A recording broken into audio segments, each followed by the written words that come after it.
भगवान बनना है, भगवान के बाजू में बैठना है, वो भगवान बनने की कला को आत्मसात करना है, भगवान बनने की हैसियत को लाना है। और अपना मंगलाचरण है कि तीर्थंकर बनना है को साधु के सुमरण की करो चिंता। तीर्थंकर बनना है तो साधु के आहार की करो चिंता। तीर्थंकर बनना है तो साधु के विहार की करो चिंता। तीर्थंकर बनना है तो साधु के निहार की करो चिंता। और तीर्थंकर बनना है तो साधु की बीमारी की करो चिंता। तीर्थंकर बनना है तो साधु के समय की करो चिंता। तीर्थंकर बनना है तो साधु के स्वाध्याय की करो चिंता। और तीर्थंकर बनना है तो साधु के आवास की करो चिंता। अपना मंगलाचरण भगवान बनने पर ही चल रहा है।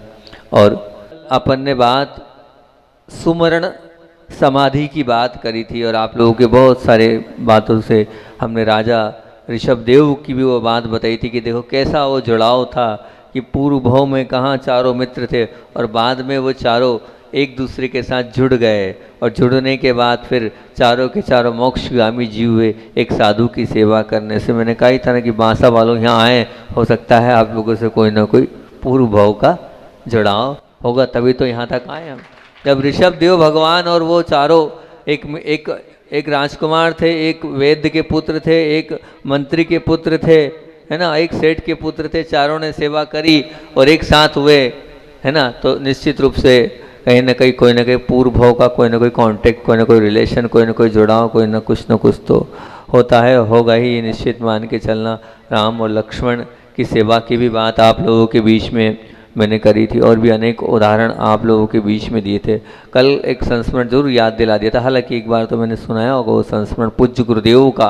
कल हमारे रौनक भाई ने पूछा था निर्विचिकित्सा अंग किसको कहते हैं, जब प्रश्न पूछा था, अब कल याद आ गया था तो उसको बहुत अच्छे से बता देता हूँ कि निर्विचिकित्सा अंग क्या कहलाता है। और वो जो पूज्य गुरुदेव के 8 अंगों पर 8 संस्मरण हमने तैयार किए थे, उन 8 संस्मरण में निर्विचिकित्सा अंग में क्या संस्मरण तैयार किया था कि नैनागिरी की बात है कि नैनागिरी में समाधि चल रही थी और जब समाधि चल रही थी उस समाधि के समय हमारे संघ में सिस्टम होता था कि पूरे छपक राज को 24 घंटे के लिए हर एक साधु की ड्यूटी बनती थी कि 1 घंटा आप, 2 घंटा आप, 3 घंटा आप, जिसको जितनी अनुकूलता अपना अपना समय दे। और 24 घंटे तक 2-2, 3-3, 4-4 साधुओं को वहाँ पर रखा जाता था ताकि जो छपक राज है उसकी हर एक एक्टिविटीज़ को देखना, हर एक कार्य को देखना कि कब क्या, कैसा क्या, किस प्रकार से हो रहा है, कैसे विचारों में मंथन चल रहा है, उथल पुथल चल रहा है। इसी बीच जब आचार्य भगवान आहार के लिए नैनागिरी में जाते थे तो 2 साधुओं की ड्यूटी लगी थी उस समय जो छपक राज से वो अपनी अनुकूलता बता रहे थे कि मैं बहुत स्वस्थ हूँ, आप लोग आहार पे निकल जाओ, मैं बहुत स्वस्थ हूँ, आप लोग आहार पे निकल जाओ। तब वहाँ पर उन दोनों महाराजों ने बोला जब तक आचार्य श्री नहीं आते हैं तब तक हम कैसे जाएं, वो गुरुजी आएंगे और हम चले जाएंगे, फिर और अन्य महाराजा जाएंगे। लेकिन वो माने नहीं और वो एकदम थोड़े से आकुलित व्याकुलित होने लगे। तो उतने में आचार्य श्री की जयकारा की आवाज़ आ गई, तो उन्होंने सोचा आचार्य श्री की जयकारा की आवाज़ आ गई है, आचार्य श्री आने ही वाले हैं, तब तक उन शुद्धि कर लेते, मान भी नहीं रहे, इनके परिणाम खराब मेरे हम लोगों के कारण हो रहे। वो शुद्धि के लिए चले गए और इसी बीच आचार्य श्री का आना हुआ। और वो जो स्थान था वो इस प्रकार का था कि वहाँ भवन था, भगवान भी थे वहाँ पर, वो लेटे हुए थे और आचार्य श्री आए और एकदम उनको बहुत खांसी चली, इतनी खांसी चली कि खांसी के कारण कफ जो है वो बाहर आ गया। अब कफ मुंह में आ गया और गुरुदेव तो गुरुदेव हैं, वो सब कुछ समझ गए। आसपास देखा कुछ नहीं था, उन्होंने अपने गुलाबी गुलाबी हाथ लिए और आगे कर दिए। समझना रौनक भाई, आपका कल का प्रश्न था, कल समय कम था, 1.5-2 मिनट में कितना बताता। दोनों कोमल कोमल गुलाबी हाथ आगे कर दिए और छपक राज से बोला इसमें कौन, कोई मुनिराज नहीं थे, कोई छुल्लक नहीं थे, कोई एलक नहीं थे, एक श्रावक बंधु था। बोले ये दोनों हाथ आगे कर दिए, बोले इसमें अपना पूरा कफ जो है दे दो। अब वो घबरा रहे हैं कि बोले ऐसे कैसे, बोले हम कह तो रहे हैं आपसे, हम यहाँ कहाँ से पात्र लाए, यहाँ कुछ नहीं दिख रहा, आप तो करो, हम कह रहे हैं ना आपसे आप करो। अब उनकी हिम्मत नहीं हो रही है लेकिन फिर भी हम आपको आज्ञा दे रहे हैं, आप निर्विकल्प होके करो। और पूरा का पूरा कफ गुरुदेव ने अपने हाथ में लिया, उसी समय वो इस प्रकार से खड़े रहे। अब आचार्य श्री जी वहाँ खड़े भी रहे, देखना जब तक कोई नहीं आता है तब तक उस कप को लिए हाथ में खड़े रहे। कारण ये कि मैं जाऊँगा देखो ये तो एक निर्विचिक है, लेकिन वहाँ जाऊँगा तो पीछे कौन लगाएगा, क्या करेगा। जब तक कोई नहीं आता है तब तक वो हाथ में ले रही। फिर महाराज जी आए, उन्होंने इशारा किया चलो साथ साथ, वहाँ क्योंकि पीछे बाजू में दबी हुई थी, दोनों हाथ ऐसे थे, तो बोले पीछे लगाओ, पीछे लगा के कफ का वहाँ पर विसर्जन किया। तो ये कहलाता है निर्विचिकित्सा अंग, कि इस प्रकार से आप करोगे तो निर्विचिकित्सा अंग कहलाता है, वो सच्ची वैयावृत्ति कहलाती हैगी। और भी हमने देखा हैगा कि मान लीजिए एक महाराज जी को उल्टी हुई थी, तो हमारे संग में एक महाराज जी थे, वो इस प्रकार की निर्विचिक की उस उल्टी को देखकर दुर्गंध आ रही थी, लेकिन उन्होंने क्या किया, पूरी बहुत व्यवस्थित रूप से उस उल्टी को ऐसा लिया और बाल्टी में डालते गए, ऐसा लिया बाल्टी में डालते गए, और कोई खड़ा होना पसंद नहीं हो रहा था। ये कहलाता है निर्विचिकित्सा अंग। हम साधु की समाधि में, हम साधु की वैयावृत्ति में हमेशा पीछे नहीं हटे, हमेशा आगे रहें, ये सुमरण कहलाता है। और गुरु चरणों में समर्पित कर दें। गुरु चरणों में अगर आप समर्पित कर दो तो गुरु जी समझेंगे कि कितना, कब, कैसा, क्या होगा। एक खुराई वाली माँ की हम हमेशा बताते हैं, मेरे सामने एक घटना है कि वो माँ को लेके आए कि समाधि कराना है, समाधि के लिए निवेदन किया, और आचार्य श्री जी से कहा कि पास में यहाँ पर हमारे यहाँ पूर्णमती जी आप आज्ञा दे दो। तो आचार्य श्री जी ने क्या कहा, अभी कुछ विकल्प नहीं करो, मतलब वहाँ माता जी पास कहाँ ले जा रहे हो, माता जी तो दूर है, आपके आसपास कौन है। तो बोले महाराज जी आप तो सब त्याग करा दो।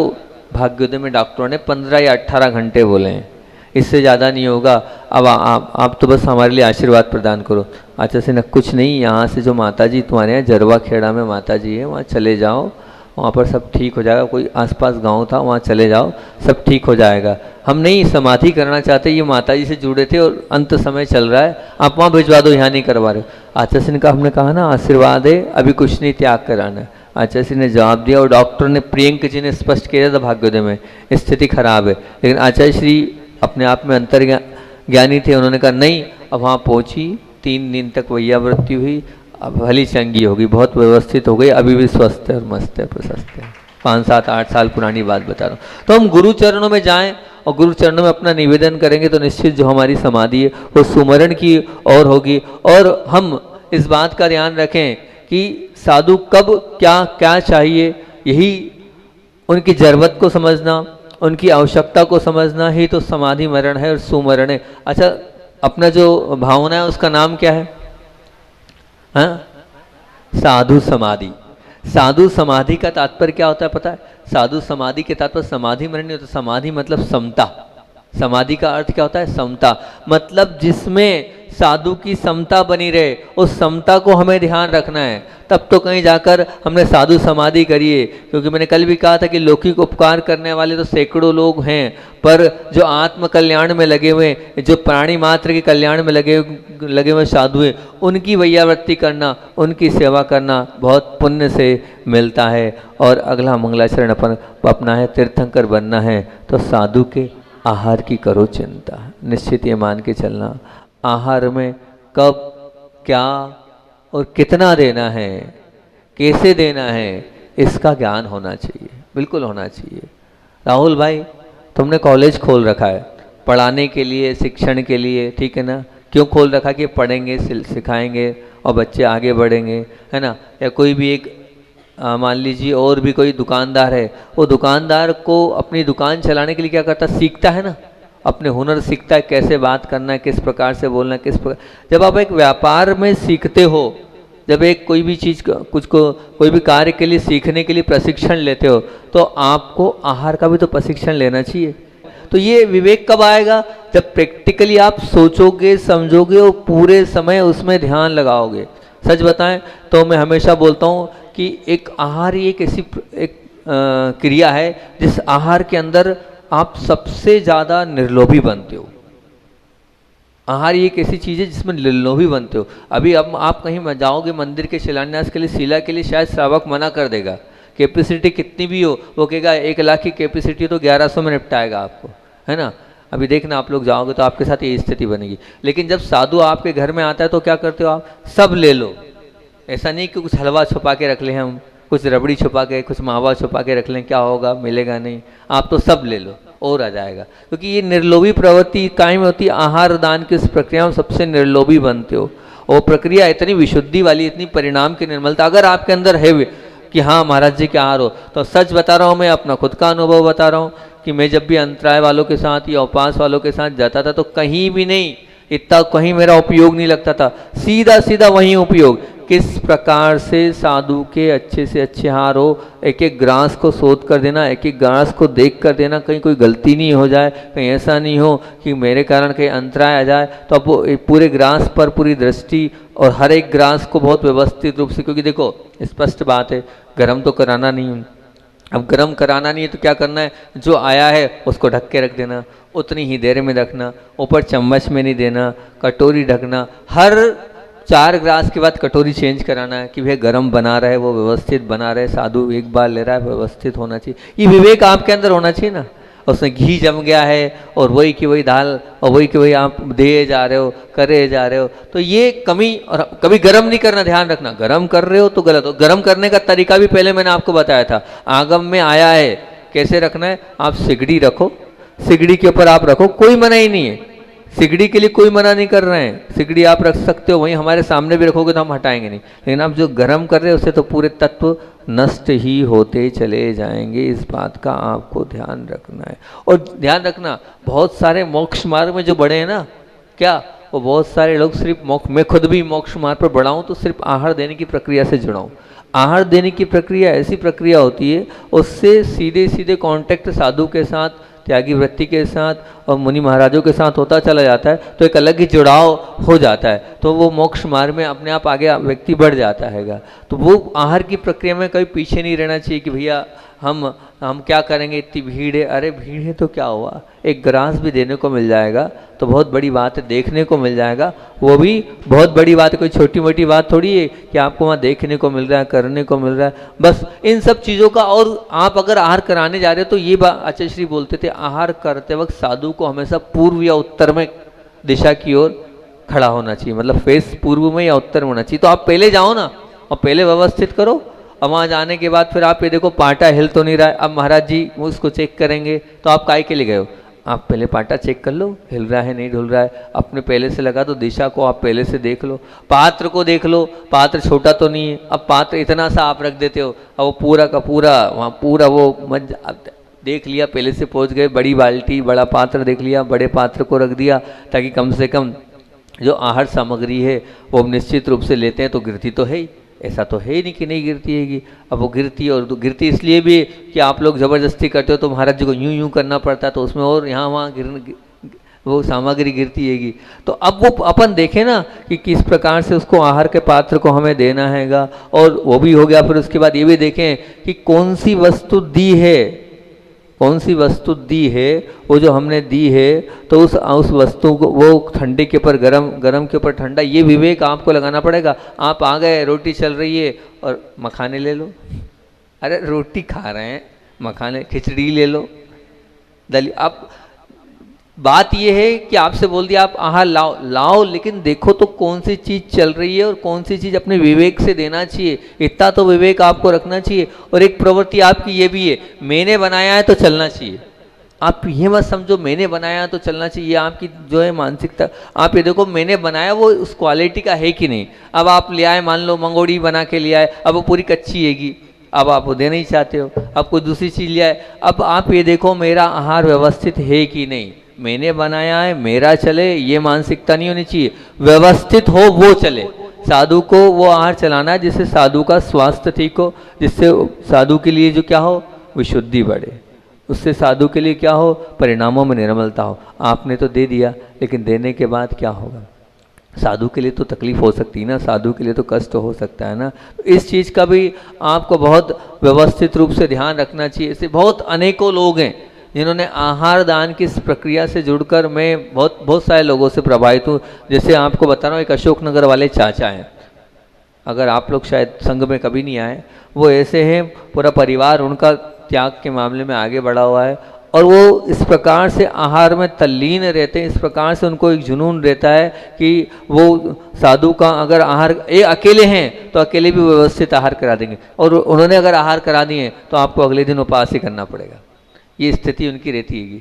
आहार की क्वालिटी भी उनकी इतनी सुंदर होती है, कराने का तरीका भी उनका बहुत अच्छा होता है, कब क्या कहाँ कैसे देना है और पूरे विवेक के साथ देखते हैं, और इस प्रकार से वो आहार कराते हैं। ऐसे ही आप लोग के यहाँ मनावर वाली हैं, दिन रात लगी रहती हैं, जुनून है उनको भी आहार कराने का कि अच्छे से अच्छा आहार हो। नहीं, भावना भले ही मतलब कुछ भी हो वो करती है, लेकिन एक अंदर से भावना तो उनकी उत्कृष्ट रहती है और स्वयं का द्रव्य का पूरा उपयोग करती है, कोई दूसरा उनको दे नहीं सकता हैगा।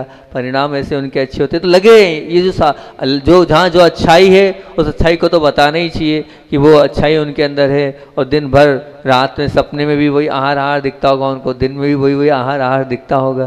तो ये है जो पुण्य का काम करते हैं। और आपको एक और परिवार का नाम बताऊँ, नंदुरबार एक और परिवार है, बहन जी का परिवार है, वो पूरा का पूरा परिवार व्रती हैगा, लेकिन पता इतना व्यवस्थित आहार है। अब उनके यहाँ जब अंत में भी आप जाएंगे तो पूरी त्रिफला मिलेगा, जायफल, एक एक चीज़ पूरी मिलती है उनके यहाँ की ये त्रिफला है महाराज जी, इस मौसम में त्रिफला लेना चाहिए, इस मौसम में हर्र लेना चाहिए, इस मौसम में जो ये लेना चाहिए। मौसम के अनुकूल कौन से माह में कौन सी चीज़ चलती है वो सब प्रकार के काढ़े, वो कहते हैं कि ये काढ़े हम क्यों बना, जरूरी थोड़ी है। हम पूछेंगे महाराज जी सर्दी हो रही है तो आप ये ले लो, खांसी हो रही है तो आप ये ले लो, बुखार हो रहा है तो आप ये ले लो, पर सब तुलसी का काढ़ा, आपका तुम्हारा वो गिलोय का काढ़ा, इस प्रकार के सब प्रकार के वो काढ़े तैयार करके रखते हैं। तो ये विवेक आपके अंदर होना चाहिए। बाद में पूरे मसाले, हर प्रकार के मसाले थोड़ा थोड़ा महाराज जी ये लो, महाराज जी ये लो, इससे ये होता है, इससे ये होता है, आपको महाराज जी लेना चाहिए, स्वास्थ्य के लिए लाभकारी है। पढ़ो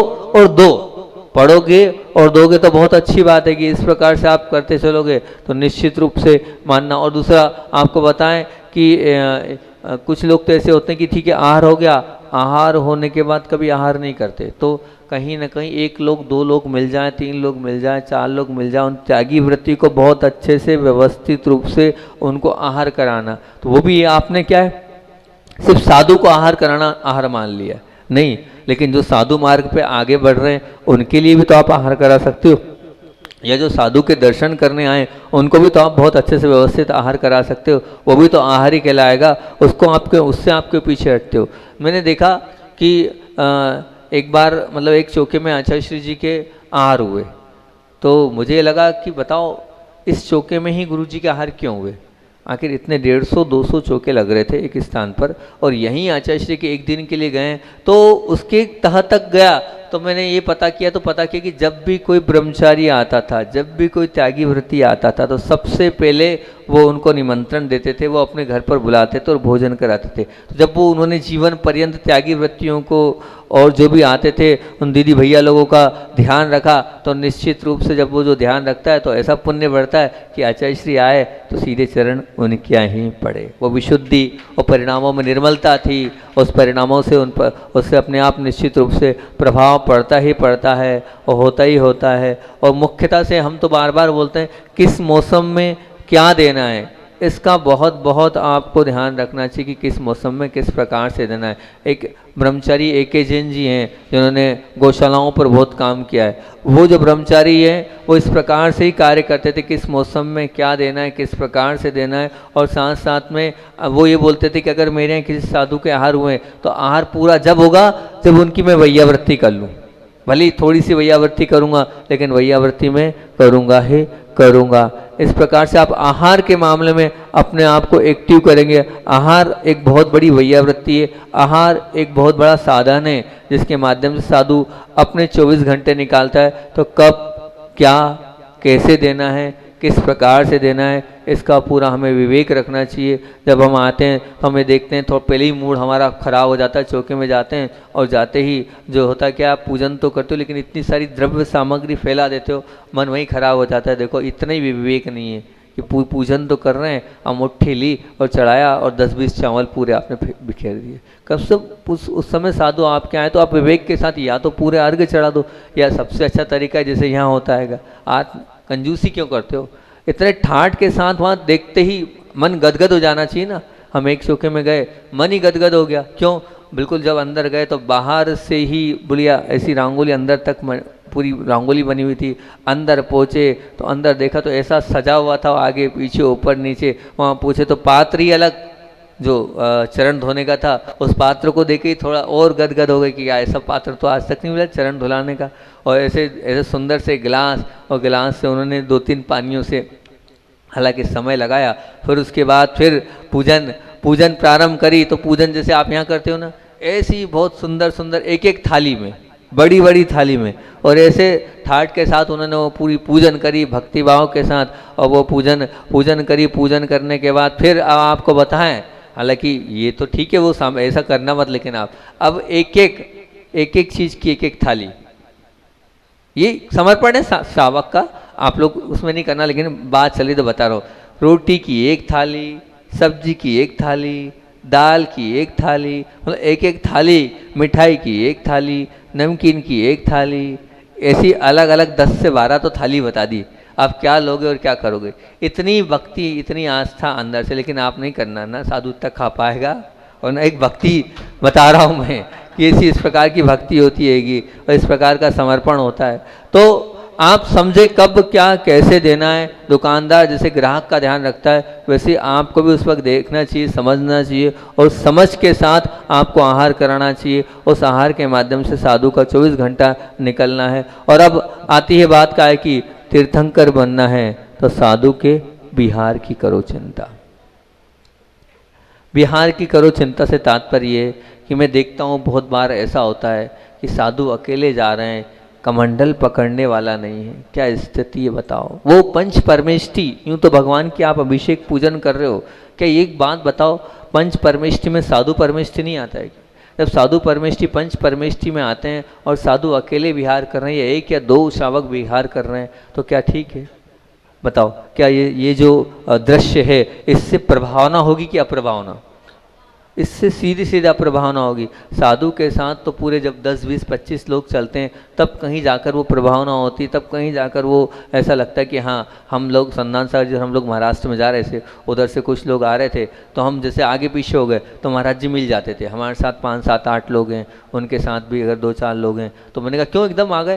बोले महाराज जी लगना तो चाहिए, अपन महाराज हैं, अब एक साथ हो जाएंगे तो 20-25 लोग लगेंगे, इससे भी प्रभावना होती है ना। बहुत अच्छी बात है कि लगना तो चाहिए, हाँ कि हाँ है तो बिल्कुल। बहुत यहाँ तक कि हम तो नहीं चलाते हैं, महाराज जी तो क्या करते थे मालूम है?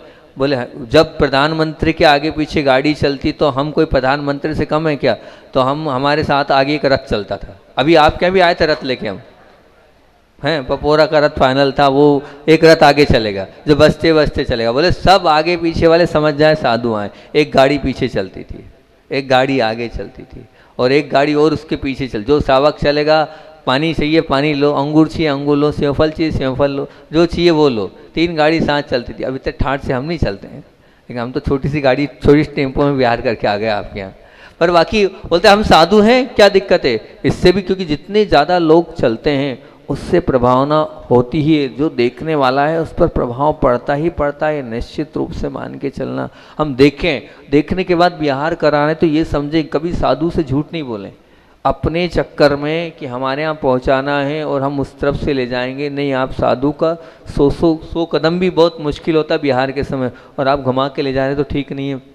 या मान लीजिए आप अंदाज मार किलोमीटर बोल रहे हो, 11 किलोमीटर बोल रहे हो और निकल रहा है 15 किलोमीटर, आप समझो ना साधु अपनी स्थिति कैसी होती है कि कैसा आहार हुआ, किस प्रकार से हुआ, अंतराय है, उपास है। आपने तो बोल दिया और 3-4 किलोमीटर सीधे चला दिया। चलना तो पैरों से, तो ध्यान रखना चाहिए। उसके बावजूद जब आप वहाँ गए हो तो आपको ये ध्यान रखना चाहिए कि रात भर 24 घंटे में अब रात्रि विश्राम होता है, उस रात्रि विश्राम में अगर ठंड है तो आपने देख लिया टीन में रोक दिया, ऊपर से हवा आ रही है, खिड़की देखो, दरवाजे देखो, है नहीं है, क्या है परिस्थिति देखो। अब आपने तो कर दिया, उसमें व्यवस्थित ये देखो कि खिड़की दरवाजे हैं तो विवेक के साथ बच्चों को वहाँ पर दरी लग जाए, वहाँ पूरा पैक हो जाए। आपने तो छोड़ दिया, अब रात भर साधु की कैसी कटेगी? रात भर ठंड हैगी, कुछ ओढ़ना नहीं है, कुछ है नहीं, और सीधे आपने तो सुला दिया और आप तो हो गए बाहर, आ गए बासा। अब वहाँ क्या होगा? सोचो तो, साधु किस प्रकार से रुकेंगे, किस प्रकार से अपना रात्रि विश्राम करें? ये विवेक होना चाहिए।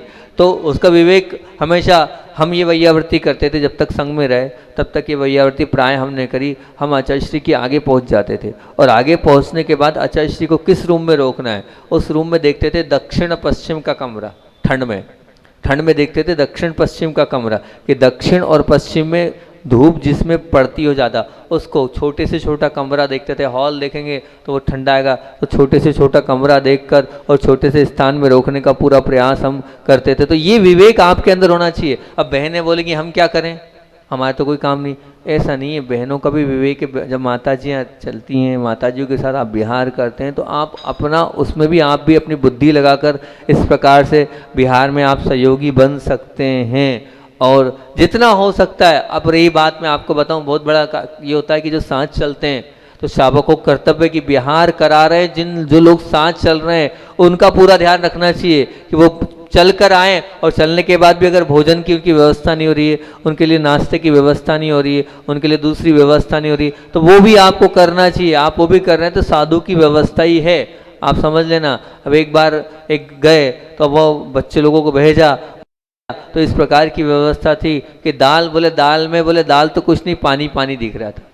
बोले रोटी, रोटी तो बोले ऐसी है कि दांत से चबी नहीं रही थी।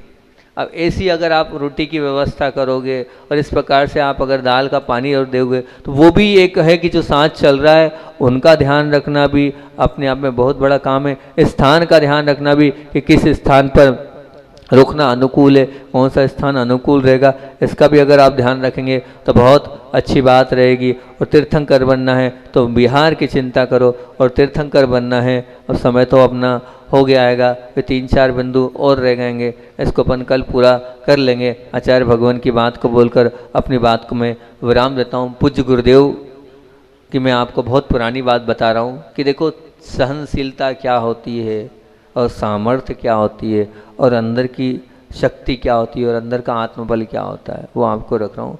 आचार्य भगवान ने पहली बार अपने हाथ से केशलोच किए, और जब पहली बार हाथ से केशलोच किए तो उस केशलोच का जो दृश्य जिन लोगों ने देखा वो बता रहा हूँ कि पूरी आचार्य श्री की उंगलियाँ कट चुकी थी। उंगलियाँ तो कटी थी, लेकिन साथ साथ में यहाँ से हर स्थान से खून बह रहा था। उस खून वाले हर स्थान में और उंगलियाँ कट रही थी, सामर्थ्य नहीं थी। छुल्लक जी ने वहीं कहा कि एक काम करते हैं, हम जो है कोई अभी आप ऐसा तो हो नहीं कि छुल्लक हो कि एलक हो कि कोई मुनि हो, यहाँ तक कि छुल्लक भी अपने कैंची से कर सकते हैं, कोई बाधा वाली बात नहीं। एलक से कहा गया है, एलक से प्रारंभ होता है केशलोच करना। अब आपकी कैपेसिटी नहीं दिख रही, क्योंकि आचार्य जी के बाल बहुत घने थे और बहुत कड़क थे, तो घने और कड़क होने के कारण बोले हम एक काम करते हैं, नाई को बुला देते हैं। तो आचार्य श्री ने मौन में बोला बोले नहीं, समझो बात को, सब लोग कह रहे हैं कि हम नाई, कोई ये नहीं कह रहा है करो हम कर दें ऐसा वैसा, लेकिन वो डिमोटिवेट कर रहे हैं। लेकिन आचार्य श्री ने कहा बिल्कुल नहीं, एक हाथ से नहीं। और जैसे नाई की बात करी तो वो और तेज हो गए, जैसे नाई की बात करते थे कि बुला लेते तो वो और तेज हो गए। खून निकले जा रहा है और वो खींचे जा रहे हैं, खून निकले जा रहा है और वो खींचे जा रहे हैं। ये कहलाता है आत्मबल, और ये कहलाती है शक्ति। जब अंदर से धारणा होती करना है तो अपने आप सब होता चला जाता है। इसलिए आप भी चाहेंगे तो आप भी कर सकते हो, कोई बहुत बड़ी बात नहीं। आप चाहोगे तो मुझे केशलोच करना है तो कर सकते हो, बस अंदर से क्या होना चाहिए, वो आत्मबल। हम सबका आत्मबल बने, इसी भावना से बोलिए आचार्य भगवान विद्यासागर जी महामुनि राज की।